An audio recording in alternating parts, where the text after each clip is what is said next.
Modi brand അവസാനിച്ചോ? Prashant കിഷോറിന്റെ ബങ്കിപ്പൂരിലെ വിജയം വലിയ രാഷ്ട്രീയ പ്രാധാന്യത്തോടെയാണ് ഇന്ത്യൻ മാധ്യമങ്ങൾ റിപ്പോർട്ട് ചെയ്തത്.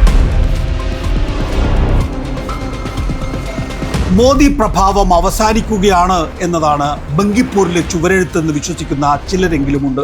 ദില്ലിയിലും പട്നയിലും വിദ്യാർത്ഥി സമരം കൊടുമ്പിരിക്കൊള്ളുന്ന ഘട്ടത്തിലാണ് നിയമസഭാ ഉപതെരഞ്ഞെടുപ്പ് നടന്നത്. പട്നയിലെ പോലീസ് നരനായാട്ടിനിടയിലാണ് AK-47 ഉപയോഗിക്കുമ്പോഴാണ് ബങ്കിപ്പൂർ ഉപതെരഞ്ഞെടുപ്പ്.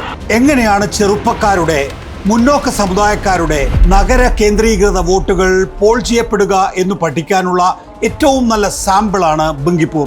ബങ്കിപ്പൂർ എന്തായാലും ആഖ്യാനം സൃഷ്ടിച്ചു കഴിഞ്ഞു.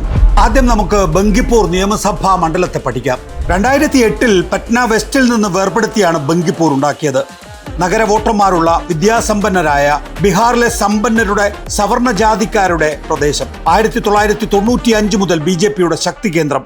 ഗുജറാത്തിലെ ഒരു നഗരമണ്ഡലം പോലെ, UPയിലെ സാഹിബാബാദ് പോലെ BJP കണ്ണടച്ച് ജയിക്കേണ്ട മണ്ഡലത്തിൽ ബങ്കിപ്പൂരിൽ എന്താണ് പറ്റിയത്? BJP കളിക്കുന്നത് സാമ്രാട്ട് ചൗധരിയെ മുൻനിർത്തിയുള്ള OBC കാർഡാണ്. നിതീഷ് കുമാറിനെ അവഗണിച്ചുള്ള ഈ കളി വിജയിച്ചിട്ടില്ല. മാത്രമല്ല, സമുദായങ്ങളെ തുന്നിച്ചേർത്തുള്ള മഴവിൽ സഖ്യത്തിലും വിള്ളൽ വീണിരിക്കുന്നു.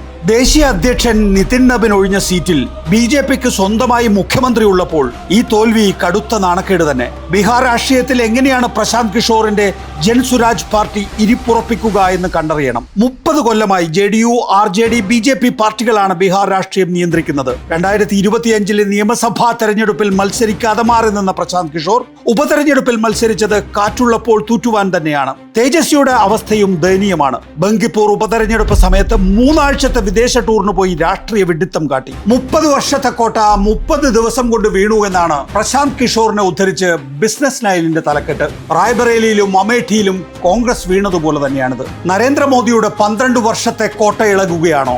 വെറുമൊരു ഉപതെരഞ്ഞെടുപ്പിന്റെ ഗണിതശാസ്ത്രമല്ല ബങ്കിപ്പൂരിൽ കണ്ടതെന്നുറപ്പാണ്. രാഷ്ട്രീയ കണക്കുകൂട്ടലുകൾ മാറുന്നു. മോദിയെ ശക്തിയുക്തം എതിർക്കുന്ന പുതിയ ചേരി ഇന്ത്യൻ രാഷ്ട്രീയത്തിൽ ഒരുങ്ങുന്നു. തമിഴ്നാട്ടിൽ വിജയ്, രാജ്യമെങ്ങും കോക്രോച്ച്, ബീഹാറിൽ പ്രശാന്ത് കിഷോർ. ഉത്തർപ്രദേശ് നിയമസഭാ തെരഞ്ഞെടുപ്പാണ് ഇനി ദിശ നിർണ്ണയിക്കാൻ പോകുന്നത്. അതിനിടയിൽ രാഷ്ട്രീയ സാഹചര്യത്തെ മെരുക്കിയെടുക്കാൻ കഴിഞ്ഞാൽ, മണ്ഡല പുനർനിർണയ ബില്ലിനെ പരാജയപ്പെടുത്താനായാൽ മതനിരപേക്ഷതയുടെ കാലമാണ് വരാൻ പോകുന്നത്.